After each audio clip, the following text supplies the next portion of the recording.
Good afternoon. I'm Daniel Guest, and welcome to the Imagine Golf podcast brought to you by Imagine Golf and PXG.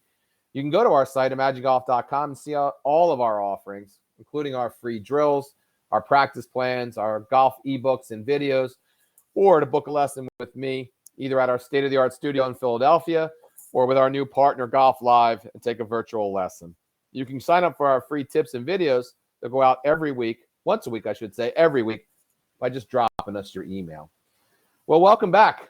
We normally take a month off right after the new year, and that month turned into 6 weeks. So sorry about that. But the 6 weeks is not away from training. It's just away from social media and podcasting, just to kind of recharge and keep everything fresh. So in preparing for today's podcast, look, I could talk about a million things after taking some time off, but I thought we'd start off the year with talking about the most important thing in golf. And I know that sounds kind of gimmicky and sounds like another sales, pitch, if you would, on why you should buy something golf-oriented. So, look, I get that. I've seen all those before. But it's nothing like that. The most important thing in golf is simply this. Know what you're doing. That's it. Know what you're doing. I've given 30-some thousand lessons, and I assure you, most of the golfers that I've given lessons to have no idea what they're doing right and or what they're doing wrong. All right, at least 90% of them. So if that's the case, like it is in everything in life, right? If you don't know what you're doing, it's not going to turn out well, right? If you're building yourself a deck and you didn't do any homework and you have no idea what you're doing building a deck, it ain't going to be a great deck. Right? If you're fixing electrical lines, right? You're in your house, the outlet goes out, you're fixing the electric, and you don't know what you're doing, it's gonna go bad. Trust me, I've been there. All right. So all kidding aside, golf in particular, you really have to know what you're doing well, and more importantly than what you're doing well, you must know what you're doing wrong. Right? You don't have to even believe me. Just look at some of the great golf instructors, Sean Foley, Butch Harmon, Hank Haney. They all say the same thing. Hank puts it pretty succinctly when he said, and he wrote a book on it. He's wrote many books, but one of his best-selling books is Fix Your Big Miss. That's the title. Fix Your Big Miss. And honestly, that's still kind of the core of his practice, which is around know your big miss and fix it. Work on it. So if you're slicing the ball, know why you're slicing the ball and fix it. And this is how you fix it, right? So that's what we're talking about today. How to know what you're doing, and from there, what to do to fix it. So let's just go through a couple things that I see at our facilities, all of our team sees on a daily basis that's not helping anybody do anything other than hit golf balls, right? Foot powder. The old foot powder on the golf club routine, right? You roll up on a guy or girl, they're hitting shots, and they got a can of dry white spray foot powder. They're spraying it on the club face, and they're hitting the ball all over the club face. And the backswing looks horrible, and every shot is going a different direction. So they're worried about where they're striking it on the club face, but they're not worried about their backswing and how they're actually executing the actual golf swing itself. And just when you say that out loud, you know that's ridiculous, right? What does it matter where you're hitting it on the club face, right, if you don't have a consistent backswing and downswing? That answer is it doesn't matter. All right. So you saw that little video blurb or a little YouTube that says, hey, put some foot powder on, you'll strike the ball better. Horse hockey. Not true. All right. It's true if you're a better golfer. It's true if you have a consistent backswing and consistent downswing. But if you don't have those first two, it doesn't matter where you strike the ball on the club face. It's not going where you want it to. Gadgets. Any gadget. I mean, literally any gadget, right? A wrist gadget, a gadget that straps you in, a gadget that's attaches to your glove, a gadget that has, it's a swing trainer other than like the orange whip style, and you swing it. We did a whole podcast on all the gadgets in golf, right? By and large, none of them work, all right? By and large. So instead of spending $100 on some of the latest gadget, take a lesson. Take a lesson anywhere. I'd prefer you take it from me, but take a lesson anywhere, and it'll be way better than the price of that gadget. That's for sure. Poor setup, right? Every time you set up, it's different. or it's just you're consistently in the improper setup positions. You can't hit I don't care who you are. If you're not set up properly, you cannot hit a proper golf shot. Tiger Woods can't hit a proper golf shot if he's not set up appropriately. No routine. We see it all the time, right? Especially at the driving range, just raking a ball, hitting a ball, right? Slow down, have a pre-shot routine. Again, we did an entire podcast on nothing but a pre-shot routine, but you've got to have a routine, even when you practice, right? Practice is just that. We're talking about practice, which in Philadelphia goes a long way, right? But in practice, you've got to be practicing exactly what you're going to do on the golf course. And if you're not doing that, then you're not practicing. You're having fun hitting balls, but you're not practicing. So have a routine. The other thing I see is people hitting the same club for 100 shots. So they literally will roll up to the driving range with just a driver.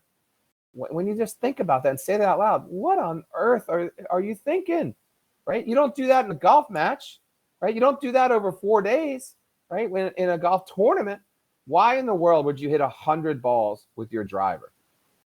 When you say it out loud, it doesn't make any sense. So hit multiple clubs, right? And then the last thing is they have no plan whatsoever. No plan, right? The only plan they have is they rolled up with their driver. They're going to hit 100 drives. I got news for you. That's no plan, right? I show up with my 60-degree wedge. I'm gonna work on my short game and hit 145 60-degree wedges. That's not a plan, right?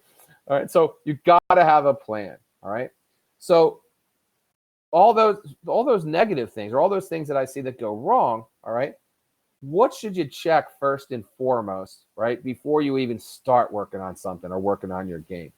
Well, you're going to check your grip first and foremost. It's a connection to the club, right? Anybody can figure out their grip, right? You can go online. I'm not a big fan of YouTube videos for golf instruction. There's more golf instruction videos on golf than any other sport combined, and every other sport combined, I should say. So I'm not a big fan of that. But at the end of the day, get a book, get Ben Hogan's book, or get a friend that knows what they're doing, or God forbid, take a lesson. All right, there's a common theme today. Take a lesson, but get a grip. All right, figure out what your grip is and start with a neutral grip. All right, I see a ton of people that have an improper grip, especially given what their swing pattern is currently. So start with a neutral grip. All right, get your stance and posture correct. Right, don't be standing up too upright. Don't be bent over too much. If your head is straight down looking at the golf ball, that club head's going to come up high around and not around you, and that's not going to be good. So if your stance and your posture is not correct, if your feet are too close together, you're going to turn more and be off balance. If your feet are too wide, you're going to be stable, but you're not going to be able to turn as much. So the stance and posture have got to be correct, right? Given your body type and given your age and everything you got going on, right? So you don't have to look like Royal McIlroy or Tiger Woods, but you do have to have some semblance of the proper form as far as stance and posture goes. And then ball position, all right? We teach everything in the middle. We put the ball in the center for every club, probably a 60-degree wedge all the way to probably a 5-iron. Just because amateurs strike the ball better and it's more consistent if we just say to them, hey, keep the ball in the center of your stance. And as they become better, then we start moving the ball given the current club. But for now, for everything from a 60-degree wedge to a 5-iron, keep that ball in the middle of your stance, right between the middle of your feet. You hit a 4-iron, you hit hybrids and all that, start moving the ball forward. No further forward, I should say, than your left inside heel, if you would, or the inside of your foot. But we can do a whole podcast just on ball position. But just take a look at those 4 things: your grip, your stance and posture, your ball position, and lastly, your swing path is what we're going to talk about now, right? So John Jacobs famously said, hey, golf is what the ball does. And John Jacobs is responsible for one of the forefathers, if you would, of golf instruction. He did all kinds of clinics all over the world and taught the likes of Hank Haney, as a matter of fact.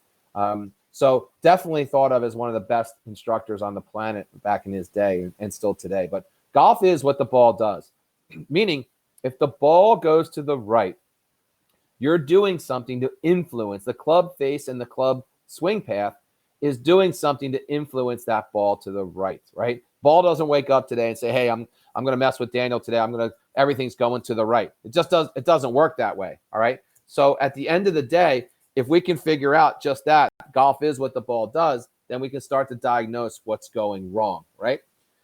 Let's talk about the different swing paths. There's only 3 of them, right? There's outside to in, which is the majority of people on this call. They're swinging outside to in. And if you're thinking to yourself, okay, what does that mean? Well, it's pretty simple. Take your ball and the ball that's lined up, in other words, at the target, and just draw a line. Draw the line in front of the ball, or from the ball to the target, so a straight line, and then draw a line from the target through the ball backwards, so an infinite line. If the club head is coming outside the target line and then striking the golf ball and then going inside, that's outside to in. That result, and by the way, that's 90% of everyone on this listening to this podcast. That results in a fade or a significant slice. There's inside to out. That's when the club head, not the club face, is coming inside that line, striking the golf ball at impact, and then moving outside that line and then around the golfer's body. That results for a right-handed player. And by the way, for all of our podcasts, we talk about right-handed players since 90-some% of all Americans are right-handed, all right? So for that inside to outside swing, right, the ball starts a little bit right of the target typically and draws back to the target, all right? And the last one is inside. Club face or club head, I keep saying club face, I apologize. Club head comes inside the target line at him and strikes the ball at impact and then goes inside. That's more of a pendulum swing. So the only swing that you should be working towards, and when I say only, unless you have some physical challenge or you don't want to spend a lot of time working on your game or you just don't care, but the only swing that's worth it, in my opinion, of working on is a inside to outside swing. The club head is going to be dropping down on your backswing, on your downswing. It's going to be dropping down, coming from the inside, and heading out towards 1 o'clock, where I've often heard my head golf instructor, coach tell us, swing towards right field all the time, all right? That's the goal. And if you're not working on that goal, then and by the way, if 90% are swinging outside to in, then, and that's the biggest challenge for the golfer as to why they're not playing well. Wouldn't it make sense that 90% of all those golfers should be working on just the opposite, inside to out? That answer is yes, right? So even if you don't have the opportunity to get to a professional, if your ball flight is tailing away from you, it's going to the right side for a right-handed golfer, I would start working on an inside to outside path. All right. Well, how do you do that? Well, it's simple, right? All you need to do, well, I shouldn't say all you need to do. There's a couple different ways you can do it. First and foremost, take a look and feel of your back shoulder. Is your back shoulder in your backswing? Where is it at the top of your backswing? And when you start your downswing, does that shoulder go forward or does that shoulder drop down? All right. If it goes forward, you're swinging over the top, outside to in. If that back shoulder drops down, then you're swinging inside to out. So take a look at, if you can, video your swing. Have someone video. It's even better because you don't have to put the camera on the ground. But anyway, see if you can get a video of your swing and take a look first and foremost at that back shoulder. What does it do? What does it do? That'll give you a great indication of where your swing path is going wrong. How do you fix that? Well, look, you've got to grain just the opposite. You've got to get your swing path to come from the inside. So one of the ways we teach customers is, look, students, we say, look, think about or take 3 balls, put one ball at noon right in front of you, take another ball and place it a little bit to the left, about an inch to the left. That's 11 o'clock. And place another ball an inch to the right. That's 1 o'clock. And now take a club or an alignment stick's even better if you have it, and make a line from your ball to the different balls that you put down. So make a line from your ball to the 11 o'clock ball. And you'll notice that since that straight line now is going to the left, the stick itself or the club itself is going outside to in. If you move the stick or the club to the ball in the center at noon, 12 o'clock, now that's an inside to inside swing, or more of a pendulum. The ball's going to go straight. And if you move the stick to the outside ball, right? So the stick is now parallel to your ball, touching your ball, current ball, and the 1 o'clock ball. That is, in fact, an inside to outside swing. That's it. I mean, if you worked on nothing, work on that. Take a look at that stick. Get your hands and the club head moving towards that 1 o'clock, and then just take a swing, right? Over and over and over again. This is a case where off-ball drills are just as important, if not more important, than hitting golf balls. You're going to be able to be more focused on what you're trying to accomplish and the form of hitting inside out without having the pressure of a golf ball in front of you. And do it, like my mom used to say, until you're blue in the face. Keep doing it, all right? Then, when you're ready to hit golf balls, all right, adopt the 7-7-7 formula. Hit 7 balls in a drill. In other words, trying to hit it out to the 1 o'clock, and then try 7 regular shots. Just hit your regular shot and see what happens. And then do it again. Hit 7 balls trying to hit it to 1 o'clock, and then hit 7 in your regular stance, just your regular shot. And then do it one more time, all right? If you'll do that, and that's it, and that's just one way, all right? If you'll do that, I promise you, you'll start striking the ball better, and you'll be more consistent in your golf game, all right? Look, that's all I have today. Thanks for watching, as if you could see me. But thanks for tuning in today. Hit the follow button below wherever you get your podcast, and be sure to check out ImagenGolf.com. You can always follow us on all of the social media platforms. And as always, here's to get you the game you've always imagined. Thanks, and have a great day.